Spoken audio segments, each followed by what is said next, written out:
आप बजट तो पेश कर रही हैं, लेकिन इस बजट से मध्य प्रदेश के युवाओं को बहुत उम्मीद है। इसी को जानने के लिए हम मौजूद हैं राजधानी भोपाल में, एमपी नगर में। और एमपी नगर में ये पार्क है और ये पार्क में तमाम जो पढ़े लिखे युवा हैं जो बैडमिंटन खेलना है और जो बजट पेश करेंगी आप, उस बजट को लेकर ये क्या सोचते हैं, इसी को जानने के लिए हम इन युवाओं के बीच में आए हुए हैं। हम बात करते हैं। कल मैडम जी बजट पेश करने जा रही हैं, उस बजट को लेकर आप क्या सोचते हैं? तो मेन देखो, बजट तो ऐसा है कि अभी भी वो बढ़ेगा ही, ऐसा तो कुछ है नहीं कि कम होना है उसमें कुछ। तो मेन चीज़ ये है ना कि अब बजट तो बढ़ रहा है, महंगाई बढ़ रही है, बट रोज़गार उतना है नहीं। रोज़गार पे कोई बात नहीं करता, बजट पे तो हर कोई बात करता है, हर कोई चाहता है महंगाई बढ़े, सबको डेवलपमेंट दिख रहा है, पर कोई ये नहीं चाह रहा कि रोज़गार बढ़े। अब जैसे मैं सोशल वर्क कर रहा हूँ, तो अब मैं जो सोशल वर्क करके बैठा हूँ, तो मुझे नहीं लगता मुझे इंडिया में कहीं नौकरी मिलेगी। मेरे साथ वाले तो सब बाहर चले गए पढ़ने, पर मैं यही सोचता हूँ अब मैं क्या करूँगा। मेरे जो खुद सब साथी लोग हैं वो भी यही बोलते हैं कि विदेश जाओ। अब इंडिया में अपन रह रहे हैं, तो ये थोड़ी कि अपन अपने देश छोड़ के चले जाए रोज़गार के चक्कर में। तो ये मुझे नहीं लगता सोशल वर्क में कोई मुझे 12,000 से ऊपर नौकरी देगा, क्योंकि सोशल वर्क का नाम ही नहीं है, ना जॉब है उसमें ना नौकरी है। बस बजट तो, महंगाई बहुत है, इंसान जब कमाएगा नहीं तो खर्च क्या करेगा ले दे के। और अब मैं जैसे करा हूँ, जो मैंने कोर्स करा, तो मुझे ऐसा लगता है कभी कभी कि दूसरा कोर्स कर लेना चाहिए था, तो उससे क्या है मुझे रोज़गार मिल जाएगा। पर ऐसा है ना कि जो दूसरे कोर्स वाले बच्चे वो भी ले दे के यही रो रहे हैं कि उनके पास भी वो चीज़ करके भी नौकरी नहीं है। तो इंसान आजकल पढ़े भी तो क्या पढ़े। अब जैसे आप देखोगे कि जितने कॉम्पिटिटिव एग्ज़ाम होते हैं, अब जैसे हम वो भी देने जाएंगे तो उतनी मेहनत करने में हमारे कम से कम 2 साल जाएंगे। उसके बाद भी फिर हर कोई, तो कोई सा आप एग्ज़ाम उठा लो, एमपीपीएससी, यूपीएससी, हर बच्चा रोड पे बैठ के प्रोटेस्ट ही कर रहा है ले दे के, उनके साथ स्कैम हो जा रहा है। तो रोज़गार पे मेन चीज़, हमें मुद्दा जो है, हमें रोज़गार चाहिए ले दे के। तो बस मैं इतना कहना चाहूँगा कि बजट तो महंगाई होते जा रहा है जब से, अब देख रहे हैं आमदनी कुछ है नहीं, खर्चा हज़ारों रुपए का है। तो भी हमारे साथ मौजूद है। क्या नाम है आपका? मेरा नाम नंदिता है। अच्छा, क्या लग रहा है, जी। क्या उम्मीद है जिस तरह से कल बजट आने वाला है? बजट तो जैसे कि अभी भी महंगाई है और वो बढ़ती ही रहेगी, और क्या बोलते हैं, वो कम होने का नाम भी नहीं ले रही। लोग तो चाह रहे कि थोड़ी कम हो, मतलब कि जिससे सब मैनेज हो सके, पर ऐसा कुछ हो नहीं पा रहा है। और बात रही रोज़गार की, तो वो भी नहीं मिल रहा है। चाहे बच्चे कोई सा भी कोर्स कर ले, कोई सा भी स्किल सीख ले, कुछ भी नहीं हो पा रहा है। तो सबसे ज़्यादा उम्मीद है कि रोजगार होना चाहिए, नौकरियां खुलना चाहिए इस बजट से। जी। आप देख सकते हैं न्यू मार्केट में मौजूद हैं, जिस तरह से ये बैडमिंटन खेला था। तमाम इन युवाओं का यही कहना है कि केंद्र सरकार बजट तो पेश कर देती है, लेकिन बजट में युवाओं के लिए रोजगार के जो रास्ते होना चाहिए वो नहीं खुलते हुए दिखाई देते। और तमाम मध्य प्रदेश के युवाओं का यही कहना है कि आने वाले जो बजट है मैडम जी जो पास करने जा रहे हैं, उसमें युवाओं को नौकरी सबसे ज़्यादा चाहिए। क्या मैं रवि के साथ लाइव टाइम्स के लिए भोपाल से नितिन ठाकुर। केंद्र सरकार का बजट आने वाला है, निर्मला सीतारमण बजट पेश करी, क्या उम्मीद लग रही है उस बजट से आपको? बेसिकली हर सरकार से यही उम्मीद होती है कि जब वो बजट में आए तो आम आदमी के लिए कुछ करे। जैसे जो बेसिकली अगर हम देखें, अगर हम एमपी नगर की बात करें तो स्वच्छता मेन है हमारे लिए, मेरे हिसाब से। क्योंकि आप एमपी नगर एज एन देखें तो एक कॉरपोरेट हब है। यहाँ पे सारी चीज़ें यहाँ पे आके इकट्ठित हो जाती है ना।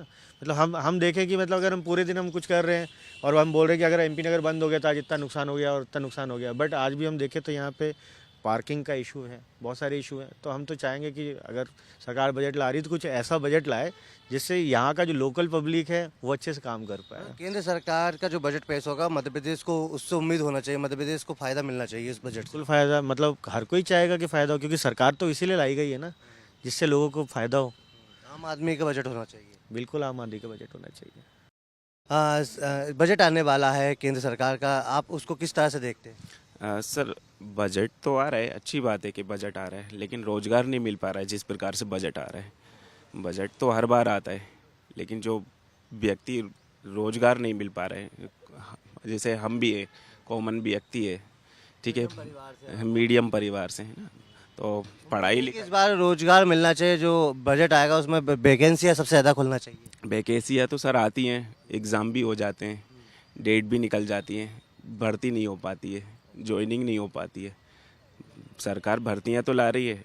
हमारे भारत में ऐसा कोई भी संडे नहीं है, जैसे रविवार जिसे हम बोलते हैं ना, हर संडे को कोई ना कोई एग्ज़ाम होता ही है, केंद्र सरकार का हो, राज्य सरकार का हो, साल भर एग्ज़ाम तो चलते रहते हैं। पोस्ट भी निकलती है, खाली भी रहती है वैकेंसी, लेकिन उनकी भराने की जो प्रक्रिया रहती है ना, वो बहुत फिसड्डी है हमारे इधर। उम्मीद है कि रोजगार होना चाहिए इसमें। बिल्कुल होना चाहिए। लेकिन आपको क्या लग रहा है इस बार बजट रोजगार होना चाहिए सर। रोजगार मिलना चाहिए? जी।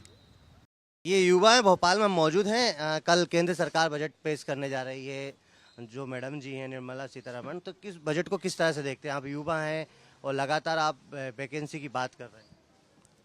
मैं उसी बेस पे बोलना चाहूँगा कि अगर बजट निकाल रहे हैं तो उसके साथ साथ वैकेंसीज भी बढ़नी चाहिए, क्योंकि अनएम्प्लॉयमेंट बहुत ज़्यादा बढ़ चुका है।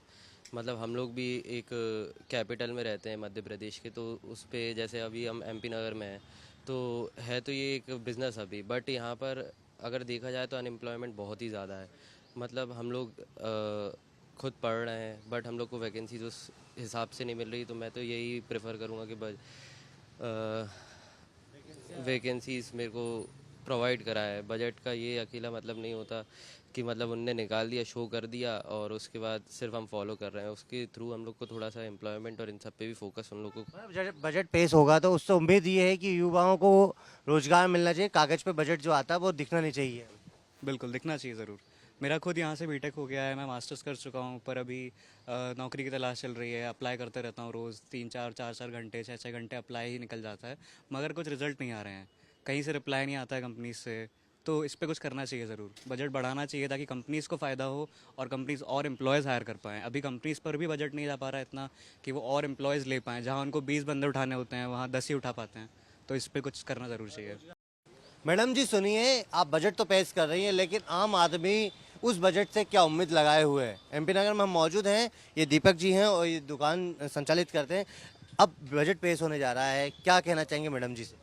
मैडम जी से एक ये निवेदन है हमारा कि जो एक तो महंगाई है उस पर थोड़ी रोकथाम की जाए। देखिए आज दिन ब दिन आप देख रहे हैं कि सोना चांदी एक आम आदमी की हद से बाहर होता हुआ जा रहा है, और यही हरकतें जो चल रही है आजकल, मतलब गाड़ी, जमीन, घर, मकान, नौकरी, इन सब से आम आदमी तो बिल्कुल लाभान्वित हो ही नहीं रहा है। तो निर्मला सीतारमण जी से कहना मेरा ये है कि बजट बढ़िया पेश करे और आम आदमियों के हाथ में रहे बजट, और हर चीज़ उनके हाथ में रहे और महंगाई पर रोकथाम रहे। और भी भैया हमारे साथ मौजूद, हम बात करेंगे। सर क्या लग रहा है जो बजट पेश होने वाला है, उससे क्या उम्मीद लग रही है आपको? बजट हमारा, देखिए बजट जो पेश हो रहा है वो अपनी जगह ठीक है, हर कंट्री की इकोनॉमी मांगती है एक बजट चाहिए, everybody needs that, every country needs that. लेकिन क्या सोच के ये बजट बनाते हैं हमें भी नहीं समझ में आता। उन चीज़ों के ऊपर आपने टैक्स बढ़ा दिया है जिन चीज़ों की रेलेवेंसी नहीं है आम आदमी की। नॉर्मल आदमी को ज़रूरत नहीं है उन चीज़ों की। हाई एंड लग्जरी आइटम्स पे आपने टैक्सेस बढ़ा दिए, आपने सिगरेट्स पे टैक्सेस बढ़ा दिए, आपने ऐसी चीज़ों पे टैक्सेस बढ़ाए, और आपको जिस चीज़ पे कम करना चाहिए टैक्स आप उसको इग्नोर कर रहे हो। एक आम आदमी की पहुंच को रिस्ट्रिक्ट कर रहे हो। वो अपना स्पेंडिंग, अपना परचेजिंग पावर बढ़ाना भी चाहे तो वह आपकी बजट की वजह से वो परचेजिंग पावर उसका पिट जाता है। तो थोड़ा और इन डेप्थ जाके, रूट्स में जाके, आम आदमी के बीच में जाके सोचें, डिस्कस करें, एक पैनल बनाएं जिससे यानी कि जितने भी एनजीओस के कार्यकर्ता हैं, जितने भी आम आदमी को सपोर्ट करने वाली ग्रुप्स हैं, वो लोग इन्वॉल्व हों जिसके अंदर, और वो लोग फिर आपको सजेस्ट करें कि भैया आप इन चीज़ों के ऊपर अगर आप बजटिंग करेंगे तो इससे हमारी नॉर्मल इकोनॉमी थोड़ी सी अपलिफ्ट होगी। अपलिफ्ट करना ज़रूरी है यार। अगर आप सिर्फ ये बजट हर साल पेश करते जाओगे इससे कुछ नहीं होने वाला। इससे बस जिसके पास पैसा है उसके पास पैसा आता रहेगा, जिसके पास पैसा नहीं है वो गरीब होता जाएगा। तो आप देख सकते हैं मीडियम परिवार के लोग हैं और जो दुकान संचालित करते हैं, लेकिन तमाम लोगों का यही कहना है कि मैडम जी सुनिए, जो बजट तो पेश कर रहा है लेकिन आम आदमी से जुड़ा हुआ बजट होना चाहिए।